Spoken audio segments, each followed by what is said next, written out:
Assalamualaikum warahmatullahi wabarakatuh.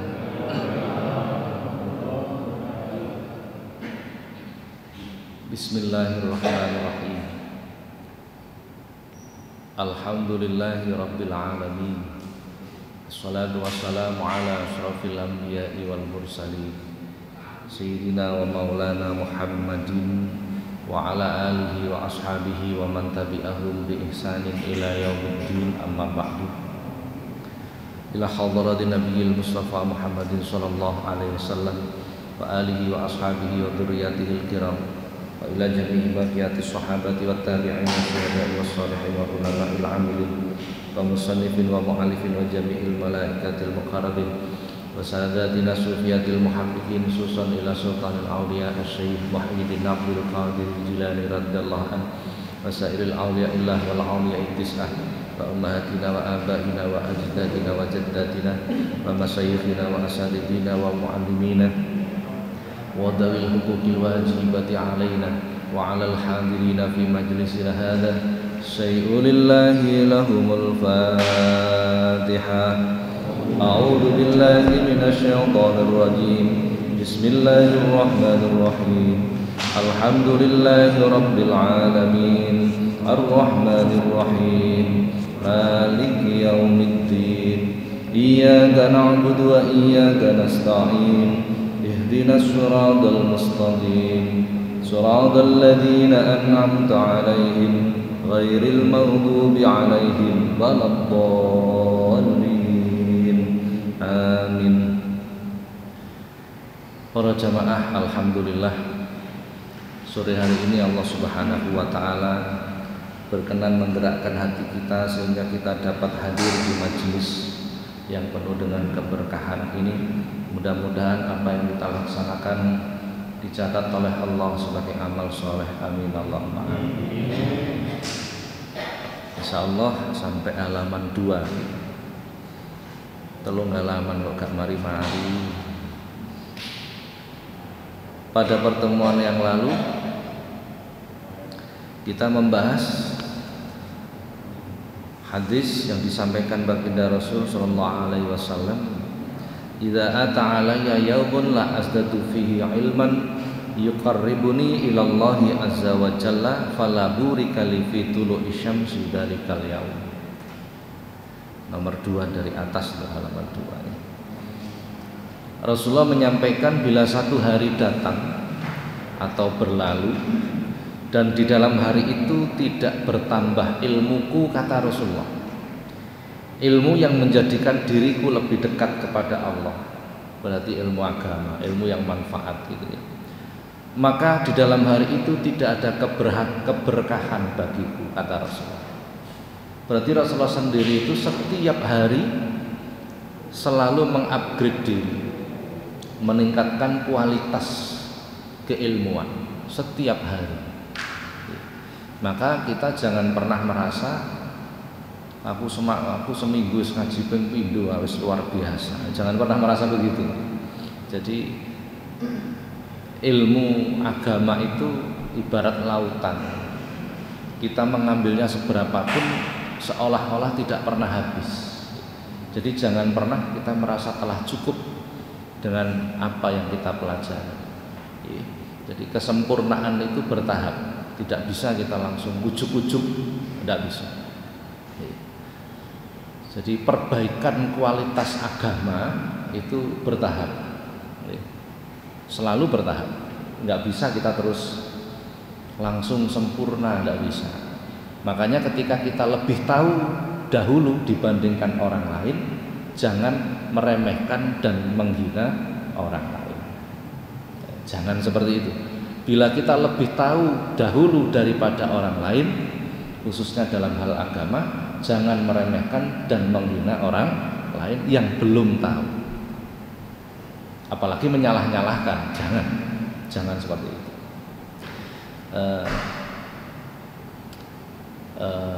Di masjid saya kemarin ada sedikit permasalahan tentang zakat.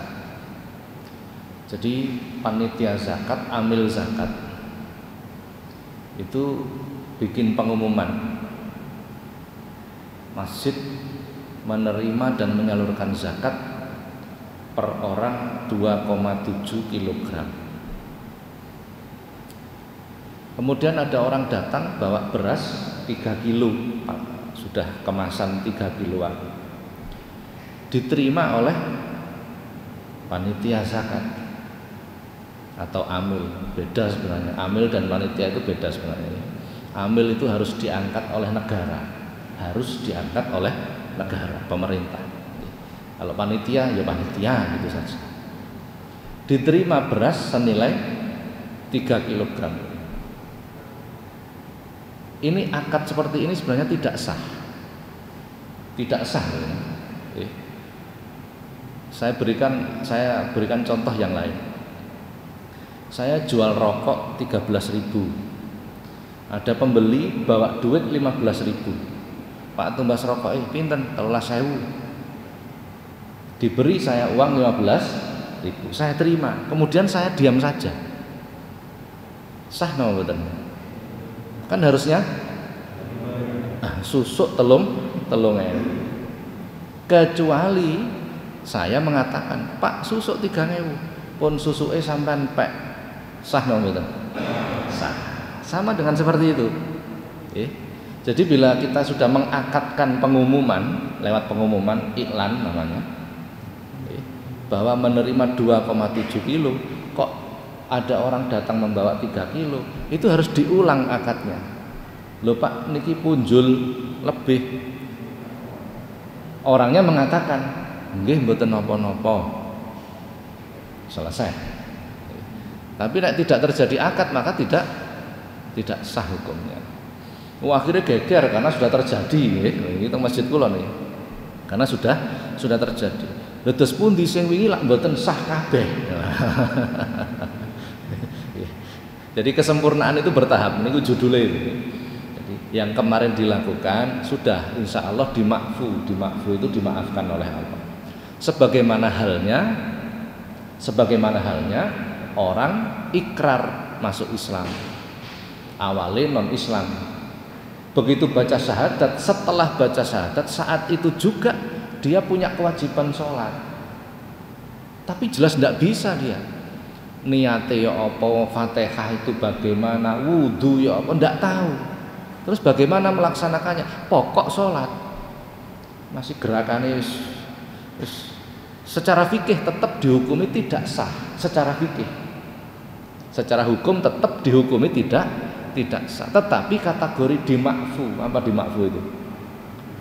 Ya mendapatkan keringanan lah, karena baru masuk Islam. Ini artinya kesempurnaan itu tetap bertahap.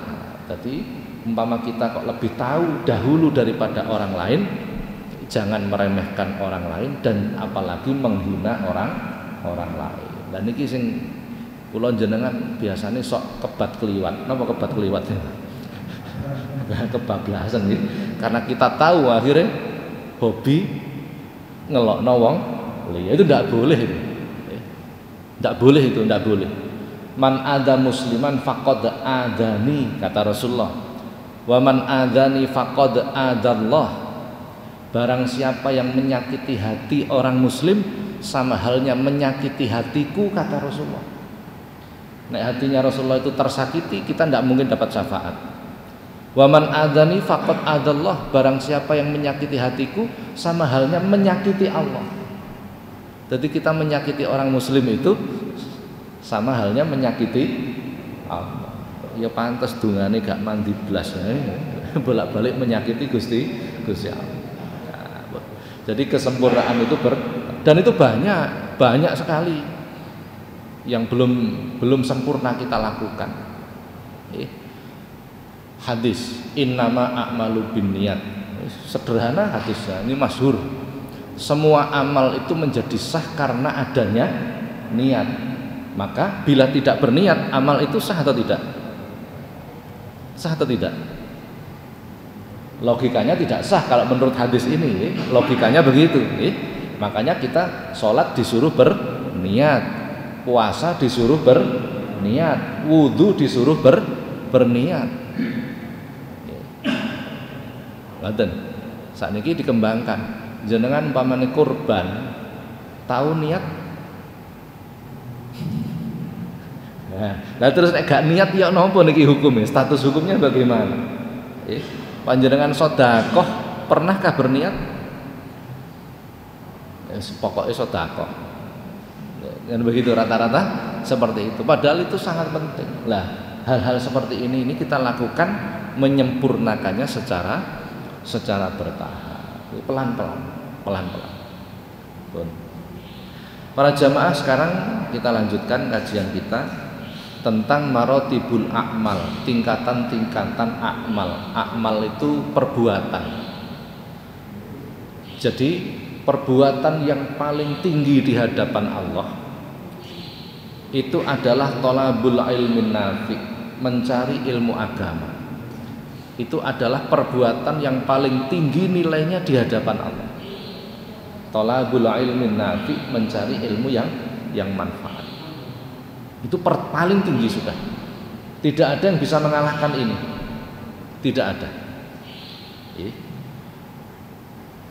Bila ada orang menyibukkan diri dengan aktivitas thalabul ilmin nafi, maka dia dipastikan orang yang mendapat derajat tinggi di sisi Allah. Kapan hari kami sampaikan derajat orang yang mati ketika thalabul ilmi nanti akan dikumpulkan dengan para nabi dan para rasul. Nah, ini nek zaman riyin, zaman dulu di kampung-kampung, di kampung saya juga, nek ono anak arep budal mondok itu kan, di pondok itu aktivitas di pesantren itu, ini pesantren yang nopo nggih, karena pesantren itu tipenya banyak. Ada pesantren itu bocah nakal dadi gak nakal, ada yang begitu. Jangan berharap kalau masuk pesantren seperti ini menjadi orang ahli agama, jangan berharap, karena ini adalah nakal menjadi tidak nakal. Ada pesantren itu tengah, mengenal agama dan membiasakan beragama. Ini tengah. Ini pun jangan berharap keluar dari sana menjadi ahli agama, jangan berharap. Mengenal dan membiasakan diri beragama. Ada pesantren itu yang memang tafakuh, mencetak ahli-ahli agama. Kalau yang ketiga tadi, masya Allah, bar subuh ngaji, thalabul ilmi, istirahat sebentar, mandi, sarapan, madrasah, sampai zuhur, sholat, istirahat sebentar, makan siang, ngaji lagi, asar, sholat, mandi, ngaji lagi, maghrib, jamaah, zikir sampai isya, habis isya ngaji lagi sampai jam 11 malam tiap hari. Maka orang-orang seperti itu sebenarnya derajatnya tinggi di hadapan Allah. Nek teng kampung kula zaman riyin, sakniki gak patek ana. Kok ana bocah arep budal mondok niku tangga-tanggane niku nyangoni. Kenapa? Karena tahu ini sedang melakukan proses pendekatan diri kepada Allah. Jadi sebenarnya ini tingkat tertinggi. Tingkatan kedua, ayastagila biwata'ifil ibadat, menyibukkan diri dengan ibadah. Itu tingkat kedua. Jadi anjurannya nek bar sholat jamaah subuh, hadis ini nih, anjurannya habis sholat jamaah subuh itu disuruh berzikir sampai matahari terbit. Itu anjuran, hadis itu, sampai matahari terbit. Yo nek subuhe jam 5 ya rada enak titik, gak patek suwi. Nek subuhe jam 4 ini rada suwi nih. Nah, itu anjurannya begitu. Nanti setelah matahari terbit istirahat sebentar, terus sholat isyraq. Selesai istirahat sebentar, terus sholat duha sampai 12 rakaat. 2 salam, 2 salam. Rakaat pertama bisa al-kafirun, rakaat kedua bisa al-ikhlas, atau rakaat kedua bisa wadduha, rakaat pertama wadduha, rakaat kedua wasyamsi wadduha, atau yang paling baik rakaat pertama baca ayat kursi 10 kali, rakaat kedua Al-Ikhlas 10 kali. Itu yang paling baik. Setelah sholat duha kemudian membaca zikir Rabbi firli wa tub alayya innaka antat tawwabul ghafur mi'ata maratin 100 kali. Ini yang dilakukan Rasulullah ini yang dilakukan Rasulullah. 100 kali. Ini dilakoni kira-kira 1 jam lah paling mboten 1 jam lebih. Selesai terus baca Quran. Selesai istirahat dulu sebentar, jam 11 tidur. Jam 11 tidur, namanya tidur qailulah. Itu sunnah. Dilakukan Rasulullah itu tidur qailulah. Qailulah itu tidur sebentar sebelum zuhur. Dan seterusnya, akeh lah. Menyibukkan diri dengan ibadah. Muncul pertanyaan, "Lah mboten nyambut gawe, Pak?" "Mboten." Langsung lo jawab, "Mboten, enggak bekerja." Enggak, memang enggak. Nanti keterangannya nanti. Di bawah itu derajat ketiga di hadapan Allah, ayastaghila bi khairin ilal muslimin. Berbuat baik kepada orang lain. Itu derajat ketiga di hadapan Allah.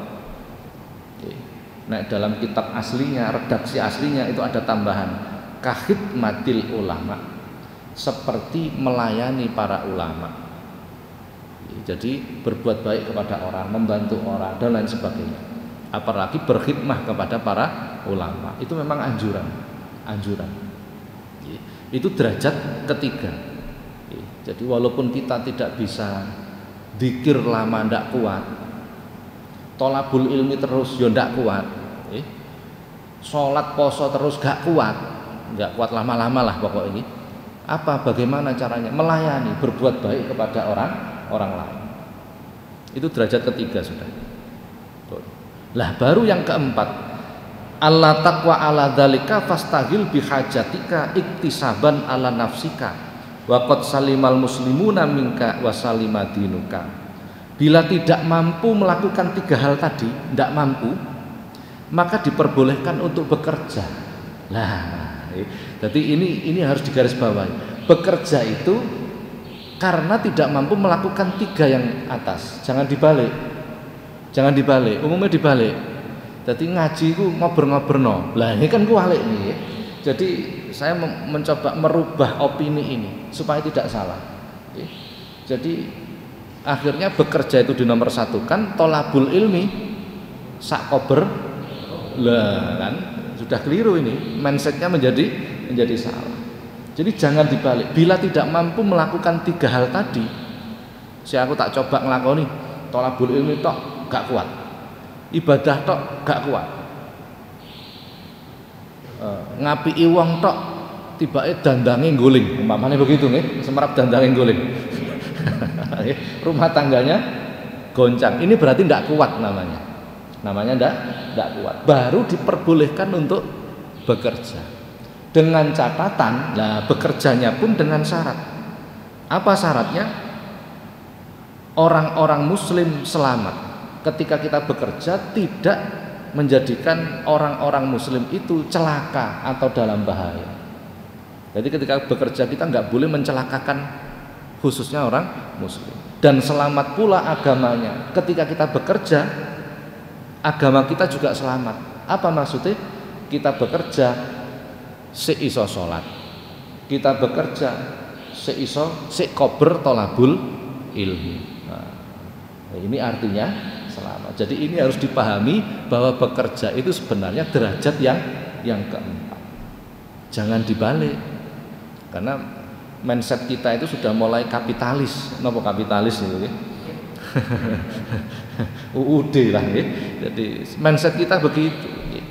Panjenengan ditakoni, coba silahkan untuk dikoreksi. Semua para nabi, para rasul itu kerjanya apa? Ayo, lagano saya jawab.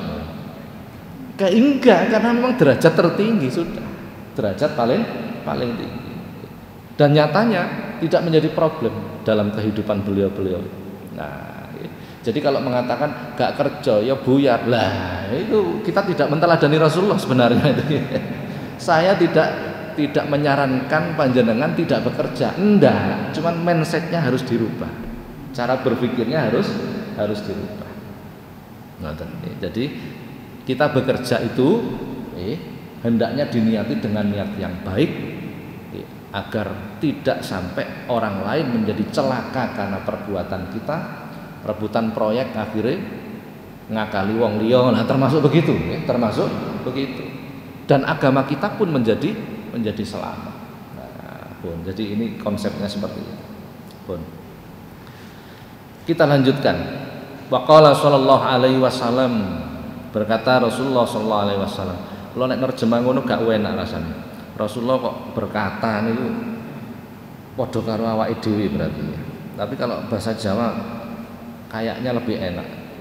Qala sallallahu alaihi wasallam, dawuh Kanjeng Nabi sallallahu alaihi wasallam. Jadi bahasanya itu sudah memuliakan beliau.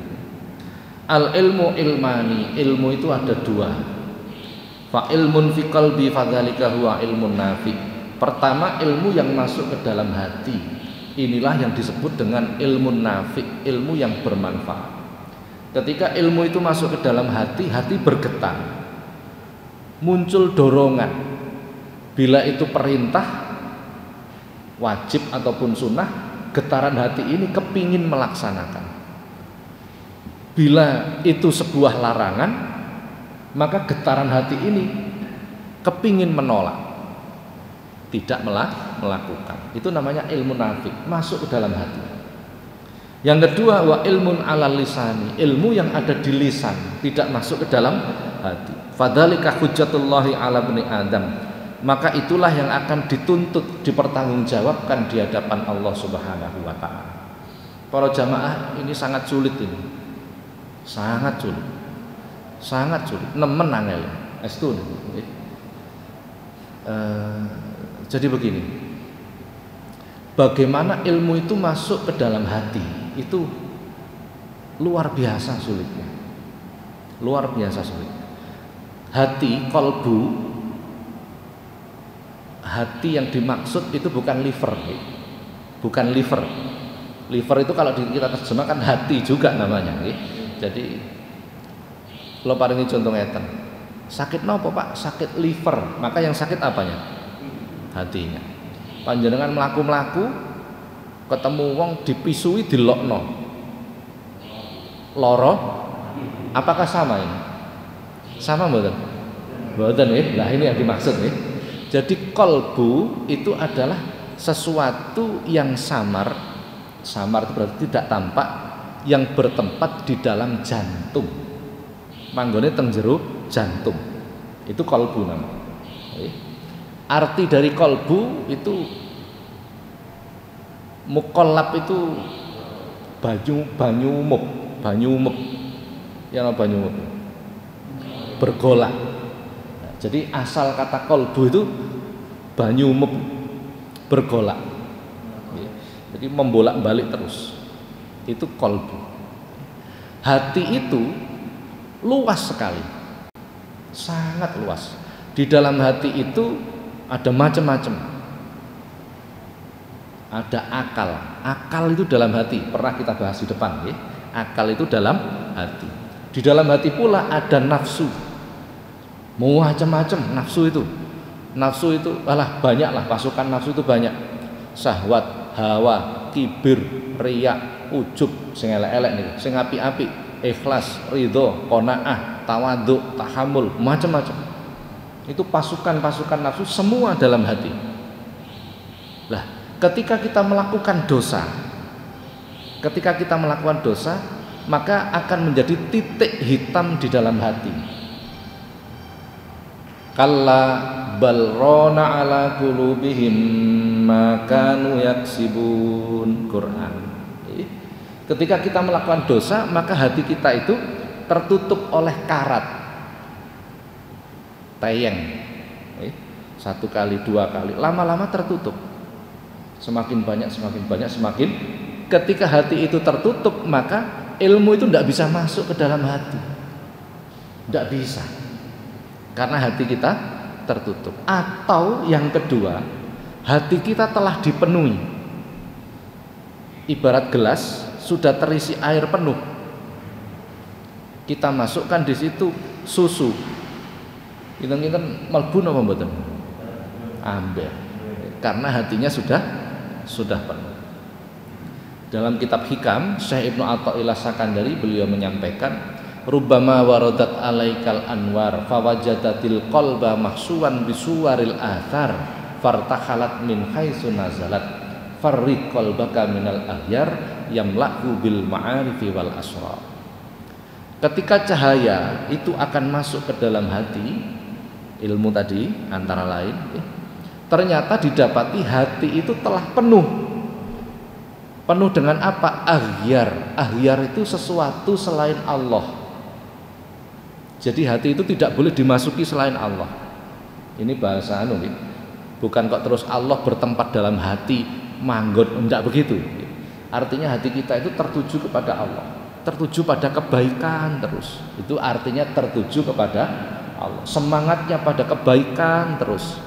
Itu artinya tertuju kepada Allah. Bila hati tidak begitu, maka itu artinya dipenuhi oleh sesuatu selain Allah. Maka cahaya itu tidak mau masuk karena penuh. Kembali lagi. Makanya bila kita angan-angan betapa banyak ilmu yang telah kita ketahui, tetapi ternyata hati kita belum tergerak untuk melakukan. Maka Rasulullah mengajarkan doa, Allahumma inni a'udzubika min ilmi la yanfa wa qalbi la yakhsha wa amali la yurfa wa du'ai la yusma. Ya Allah, aku mohon perlindungan kepadamu dari ilmu yang tidak manfaat, dari hati yang tidak khusyuk, dari doa yang tidak kau dengarkan. Niki nek diwaca dhewe ngoten, nek dadi imam aja muni ngono, nggih. Dhamire digenti. Kalau tadi saya terjemah, ya Allah, aku mohon perlindungan kepadamu dari ilmu yang tidak manfaat. Nek dadi imam muni donga ngoten, makmume amin, niku hukume makruh. Enggak sampai dosa. Kenapa? Makmume ndongakno imam tok, ngoten maksudnya. Karena aku bukan kami, maka harusnya dirubah. Allahumma inna na'udzubika min ilmi la yanfa. Ya Allah, kami memohon perlindungan kepadamu dari ilmu yang tidak bermanfaat. Akunya diganti kami. Jadi domirnya mutakalim wahdah diganti mutakalim ma'al ghair. Dalam ilmu tata bahasa Arab begitu. Jadi ndonga ngoten niku nek dadi imam hukume makruh. Rabbi habli minas sholihin. Ya Allah, berikan kepadaku keturunan-keturunan yang soleh. Makmume muni amin, iku ndongakno imam. Imame tok sing didongakno ngoten nggih. Itu hukumnya makruh, ndak sampai dosa. Harusnya dirubah bagaimana? Dirubah domirnya mutakalim ma'al ghair. Rabbana hablana minas sholihin. Ya Allah, berikanlah kepada kami keturunan-keturunan yang soleh. Ngoten nggih. Masih ndonga ya ana aturane nggih. Lah sing wingi mboten ngerti. Nah nek gak ngerti niku hukumnya dimakfu. Di ngapura Gusti Allah. Merubahnya bagaimana? Lah niku butuh wong sing ngerti tentang tata bahasa Arab. Aja dikira-kira dhewe, malah gak dadi. Maka Rasulullah pun mengingatkan, man isdada ilman wa lam yasdad hudan lam yasdad minallahi illa bu'da. Barang siapa bertambah ilmunya tetapi tidak bertambah petunjuknya, hudan petunjuk, lam yazdad minallahi illa bu'da, maka semakin jauh dari Allah. Akeh wong pinter ngerti agama, paham agama, tapi semakin jauh dari Allah. Karena yang dikejar bukan hudan, bukan petunjuk, tapi yang dikejar niku pinter. Quran, niku wau hadis nih, sakniki Quran, surah An-Nahl, insyaallah surah An-Nahl. Wa auha rabbuka ilan nahli anittahidi minal jibali buyuta wa minasy syajari wa mimma ya'risun summa kuli min kullis samarat wa auha rabbuka ilan nahli. Dan Allah memberikan ilham, petunjuk kepada nakhl. Apa nakhl itu? Tawon. Tawon oleh petunjuk. Ini sebuah bahasa sindiran dari Allah. Jadi Allah memberikan petunjuk kepada tawon. Jadi kita itu diperintah untuk membaca ayat-ayat kauniyah. Hewan-hewan itu merupakan pelajaran. Wa innalakum fil an'ami la'ibratan. Surah An-Nahl juga itu. Wa innalakum fil an'ami la'ibratan. Sesungguhnya bagi kalian hewan-hewan itu terdapat pelajaran. Begitu tawon ini mendapatkan petunjuk dari Allah, diperintah oleh Allah. Anit tahidi minal jibali buyuta, nggawe omah neng gone gunung-gunung. Wa minas syajari neng gone wit-witan, wa mimma ya'risun, di rumah-rumahnya orang. Makanya tawon itu akhirnya bisa bikin rumah dan unik rumahnya. Gantilane cilik, omahe gede, ngoten nggih. Bolongane tawon, omahe tawon itu segi berapa itu? Segi berapa itu? Heksa segi 6. Gedene podo. Padahal gak tahu belajar teknik sipil. Ya gak mlebu SMK jurusan apa jenenge? Ora tahu. Bangune omah ya gak nggawa garisan. Tukang nggawa garisan sik mengsang-mengsl lha niki mboten. Ini sebab mendapatkan petunjuk dari Allah. Macan julukane raja hutan. Tapi tidak mendapat petunjuk, gak iso nggawe omah. Ya nunut neng gone gua-gua karena tidak mendapatkan petunjuk. Begitu sudah diperintah mendapatkan ilham, mendapatkan petunjuk, diperintah membuat rumah, dilaksanakan. Summa kuli min kuli samarat. He tawon, kowe nek mangan ojo angger mangan. Sing oleh kok pangan hanya saripatinya tanaman saja. Selain itu jangan. Hanya saripatinya, sesuatu yang saripati itu sesuatu yang inti, kan begitu ya. Nah, jadi he tawon, ini kita kembangkan lagi bahasanya. He tawon, kowe ojo mangan panganan sing angger halal bae, tapi pilihan sing halalan thayyiban. Beda kan? Kulupan godhong kates halal napa mboten? Halal. Godhong pohung halal napa mboten? Godhong jati halal mboten? Halal. Godhong jati dimakan itu boleh. Thayyiban napa mboten? Mboten, ya remuk kabeh lambene mangan. Itu thayyiban namanya. Berhenti sebelum kenyang itu thayyiban namanya. Wis ngerti tensine dhuwur, aja mangan. Lah apa meneh kambing korban wis powel kabeh niku wah cepet niku nggih. Nah, itu namanya thayyiban. Nggih. Tawon aja angger mangan barang sing halal, tapi pilihan sing istimewa. Subhanallah, dilakoni. Dilakoni kali tawon karena mendapatkan ilham tadi. Fasluki subula rabbiki dzulula, terusane ayat. Setelah itu oleh Allah diperintah fasluki. Niki rada antik niki. Fasluki he tawon mlaku. Kalau terjemah bebas berjalanlah. Kinten-kinten tawon niku mabur napa mlaku? Mabur napa mlaku? Mabur. Tapi kok Quran menyebut fasluki? Berjalanlah. Kenapa? Nah, nggih. Suluk tengene hadis disebut man salaka tariqan yaltamisu fihi ilman sahhalallahu lahu tariqan ilal jannah. Suluk itu perbuatan seseorang yang berjalan mendekat kepada Allah. Itu namanya suluk. Perbuatan khusus berarti. Seseorang yang berjalan untuk mendekat kepada Allah. Fasluki subula rabbiki dzulula. Hetawon berjalanlah di jalan Tuhanmu dengan mudah. Gusti Allah sing perintah. Surah An-Nahl. Saged jenengan buka ya, Pak. Nggih. Tawon ini diperintah untuk mendekat kepada Allah. Tirakat. Bahasa Jawane tirakat. Napa tirakat niku? Asal katanya tarku, meninggalkan sesuatu yang tidak bermanfaat. Tirakat. Mangane sampean tahu tumon tawon niku wetenge gedhe? Ora ana. Sing wetenge gedhe sapa? Ya kula jenengan iki gede-gede maksudnya. Pelajaran lagi ini.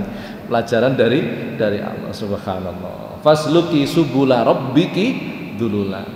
Yahruju min butuniha sarabum muhtalifun alwanuh fihi syifa'un linnas. Yahruju min butuniha, keluar dari perut tawon tadi, sarabun muhtalifun alwanuh, minuman yang beraneka ragam. Napa jenenge? Madu. Ana madu rasa kurma, ana rasa napa jenenge? Randu, kaliandra, ana sing rada pahit-pahit niku nggih, macam-macam. Fihi sifaul linnas, di dalam madu itu, dalam minuman itu terdapat obat bagi manusia. Subhanallah. Maka tawon ini menjadi bermanfaat untuk makhluk yang lain, tidak hanya sesama tawon, tapi bermanfaat bagi makhluk yang lain. Berarti kalau kita ingin menjadi orang yang manfaat, khairun nas anfa'uhum linnas, sebaik-baik manusia adalah orang yang bermanfaat. Maka pertama harus mendapatkan ilham seperti tawon tadi. Yang kedua adalah makanan, apa yang masuk pada diri kita, apa yang kita dapatkan, jangan hanya yang halal tapi sesuatu yang pilihan. Yang kedua. Yang ketiga, tirakat. Poso niku lak tirakat, mendekatkan diri kepada Allah. Wayat tengah wengi enak-enake turu dikongkon tangi. Iku tirakat jenenge. Nggih. Dikongkon tangi, mendekatkan diri kepada Allah, banyak berzikir kepada Allah, banyak sedekah. Sedekah niku nggih tirakat. Nggih. Maka ketika tiga hal ini dilakukan, pertama mendapatkan petunjuk, mengejar petunjuk tadi, hidayah. Yang kedua, apa yang kita dapatkan bukan hanya yang halal tapi sesuatu yang pilihan. Yang ketiga, gelem tirakat, mendekatkan diri kepada Allah. Maka kita akan menjadi orang yang pilihan, orang yang terbaik, yaitu orang yang manfaat untuk makhluk yang lain. Masya Allah. Jadi umumnya paradigma berpikirnya berbeda. Saat ini orang-orang mengejar bagaimana pinter, susah nih gini.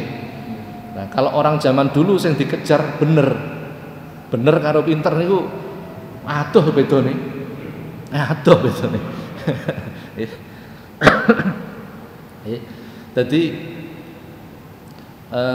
seorang raja, Khalifah Harun Ar-Rasyid, terkenal ini, Harun Ar-Rasyid, Khalifah Harun Ar-Rasyid. Punya anak dua kembar namanya Amin dan Makmun. Ketika anaknya ini masih kecil, dipondokkan ke seorang ulama namanya Syekh Kisai, Kiai Kisai kalau bahasa kita. Kisai itu gelar, bukan nama. Kisai itu artinya penjual baju. Jadi nyambut gawe ini dodolan rambi. Anaknya dipeseni karo Syekh Khalifah Harun Ar-Rasyid. Kowe engko nek mondok ladenono kiaimu nek arep lunga siapno sandale, tase gawakno, butuh apa siapno. Kenapa begitu? Karena Khalifah Harun Ar-Rasyid itu berpikir anak seorang raja pasti sulit untuk tawadhu, pasti. Maka diajarkan sifat tawadhu. Ketika sifat tawadhu itu ada, hatinya mulai bersih, sehingga siap untuk menerima hidayah. Nah, jadi nek kiai zaman kuno niku mboten nguber pinter tapi nguber bener. Masya Allah. Jadi banyak cerita semacam itu, banyak sekali. Jadi kakek saya itu waktu mondok setahun dikongkon resik-resik jeding tok. Mboten dikongkon ngaji. Ngresiki jedinge santri gitu tok. Setelah itu baru disuruh ikut ngaji. Artinya ketika hatinya telah bersih, siap menerima ilmu, baru dimasuki oleh ilmu, sehingga ilmu itu masuk ke dalam hati, tidak hanya pikiran saja. Imam Ghazali juga begitu. Hujjatul Islam Al-Imam Al-Ghazali, Hujjatul Islam gelar. orang kalau hafal 100.000 hadis itu gelarnya al-hafidh fi ilmil hadis. Tapi Imam Ghazali itu hujjatul Islam, al-hujjah. Al-hujjah itu hafal sebagian besar hadis. Jutaan. Hadis itu jutaan. Beliau hafal sebagian besar hadis. Jadi luar biasa sudah. Beliau itu suatu ketika sama gurunya diperintah membersihkan nun sewu, jeding WC ini.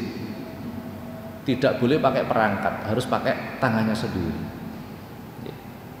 Jadi beliau sudah menjadi ulama, itu sudah menjadi kiai, sudah menjadi orang terkenal. Kepingin mengupgrade keilmuannya, mendengar ada seorang ulama besar, beliau kepingin ngaji ke sana. Tidak boleh. Wangono ngresiki WC sik.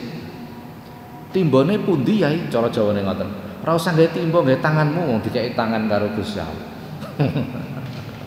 Tapi apa yang dilakukan? Beliau mau, artinya jubah kebesaran beliau sebagai seorang ulama dilepas karena beliau butuh untuk mendapatkan ilmu. Resik-resik gawe tangan. Zaman saat ini dadi ustaz meneh koyoke gak patek gelem misalnya. Susah ini. Ketika mau, itulah hati yang tawadhu. Ketika hati itu bersih, hati itu berarti telah siap untuk dimasuki ilmu. Nuwun sewu, putrane jenengan kok sekolah TPA karo ustate, begitu daftar kongkon mlebu sak wulan gak diwulang, mung dikongkon nata sandale santri liya wae. Kira-kira jenengan ridho napa protes? Iki duduk santrine tok tibake sak wong tuane berarti. Ini paradigma yang sebenarnya sudah sangat berbeda. Jadi zaman ini akeh wong nguber pinter tapi gak nguber bener. Susah ini. Jadi wong pinter tapi mboten bener itu dampaknya jauh lebih berbahaya. Jauh lebih berbahaya. Fasadun kabirun alimun mutahatikun wa akbaru minhu jahilun mutanasiku. Berarti kerusakan yang besar itu karena orang yang tahu ilmu agama tapi tidak melakukan ilmunya. Jadi hanya sebagai pengetahuan saja. Jadi sering kula paringi contoh, wong niku nek pinter ning mboten bener, wah luar biasa bahayanya. Wong bodoh kok nyolong, arep nyolong pitike tangga, bengi-bengi gawa linggis arep ndongkel. Didelok toleh sepi budal, kandange pitik di dongkel. Ternyata ana pitik telu. Dijupuk pitik telu dicencang. Begitu digawa, lho aku nek nggawa pitik telu linggisku gak iso nggawa. Nek aku nggawa linggis karo pitik, oleh pitik titik, bingung karepe dhewe. Wong bodoh pancen. Wah, akhirnya petok-petok kecekel uang. Tapi nek wong pinter kok nyolong pitik, oh subhanallah. Tanda tangan tok pitik sak Indonesia Raya kena kabeh. Beda ya? Sangat berbeda. Jadi masalah. Ini kita diperintah dalam beragama itu yang dikejar adalah al-huda, petunjuk. Nek petunjuk sudah masuk, Allah akan menata sendiri hidupnya itu. Ditoto. Bodoh dadi pinter keturutan. Kula nggak ada rencang saat ini dadi kiai teng Palembang. Zaman teng pondok masya Allah dedele setengah modar. Bodoh nih temen. Bodoh nih temen. Tapi memang napa gak neko-neko. Jadi sederhana, pola pikirnya sederhana. Begitu keluar, subhanallah baru tampak. Saat ini baru tampak. Jadi para jamaah, inilah yang dimaksud di dalam bagaimana kita tolabul ilmi itu yang dikejar tidak hanya ilmu tetapi hidayah. Pun sampai merikurin. Insya Allah pertemuan yang akan datang kita menginjak halaman ketiga. Barangkali ada pertanyaan, kami persilahkan.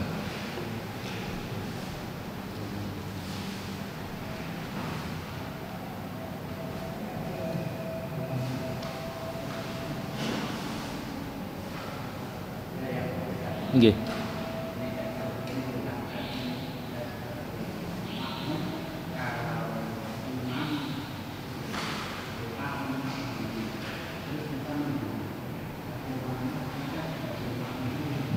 Nggih. Niki luar biasa pertanyaannya. Bila ternyata imam itu berdoa dengan dhamir mutakalim wahdah untuk dirinya sendiri. Rabbi firli wali walidayya warhamhuma kama rabbayani shaghira. Itu untuk dirinya sendiri. Ya Allah ampuni aku berarti dirinya sendiri. Bagaimana sikapnya makmum ketika mendengar imamnya berdoa seperti itu? Nek wau kula sanjang doa seperti itu bila dilakukan oleh imam hukumnya makruh kan begitu nih. Nah, bagaimana sikapnya makmum? Saya sarankan makmumnya tetap amin. Tetap amin. Kenapa begitu?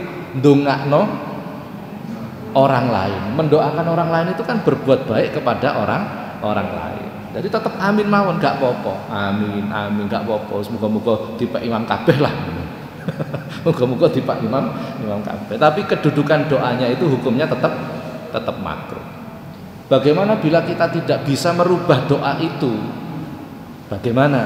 Kalau mboten saged nggenti ya Pak, ya napa nek diganti dhamir mutakalim ma'al ghair? Saya tidak tahu. Tidak apa-apa karena tidak tahu. Jadi kalau sesuatu itu karena tidak tahu, hukumnya tidak apa-apa. Ngoten. Jamaah kali bojone kali anake teng dalem. Bar ngaji ngene, aku nek ndonga makruh. Lah timbangane nglakoni barang makruh, aku luwih apik. Gak ndonga pisan. Lha enggak begitu, tetap berdoa saja. Tetap berdoa saja. Ngoten. Ada yang lain mungkin? Napa mawon pun pertanyaan mungkin nek kula mboten saged jawab nggih PR. Tadi surat An-Nahl. Nggih. Sing pundi niki?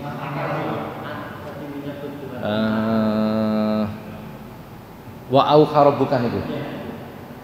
Insya Allah sekitar 60-an Pak, 65 atau 67. Antara itulah, antara 65 sampai 67 insya Allah Pak. Nggih. Tentang tawon niku wau. Nggih. Sebab sing wau nggih An-Nahl. Wa innalakum fil an'ami la'ibratan. Itu nggih surah An-Nahl. Niku antara itu juga ada sekitar 60 juga ya. Ngoten. Wonten lintune? Terus doa yang muqallibal qulub tsabbit qalbi ala dinik itu apa hubungannya supaya kita itu di dalam menuntut agama itu terus istiqomah atau bagaimana? Doa itu dibaca lebih baik ya. Di dalam sholat sebelum salam. Setelah fil alamina innaka hamidum majid tahiyat akhir, kemudian baca doa Allahumma ya muqallibal qulub tsabbit qalbi ala dinik wa ala ta'atika bi rahmatika ya arhamar rahimin. Boleh begitu? Boleh. Sebelum salam. Doa ini adalah agar kita diberikan ketetapan hati, gak molak-malik. Esok dele sore tempe jare mawon supaya hatinya itu teguh kuat. Ngoten. Saged dilampahi. Nggih.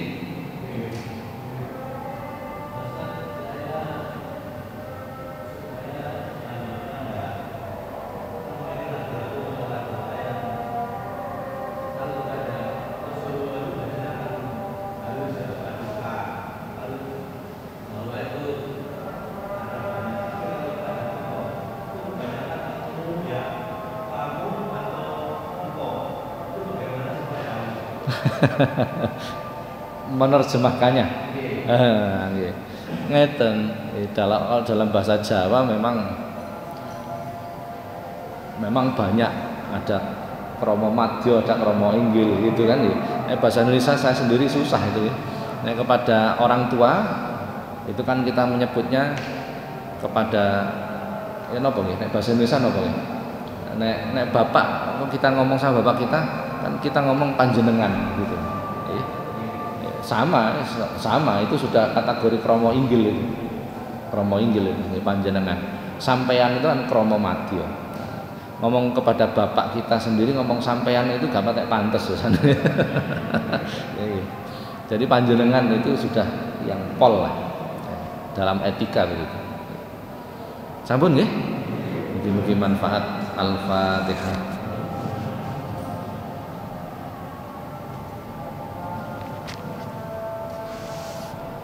Assalamualaikum warahmatullahi wabarakatuh.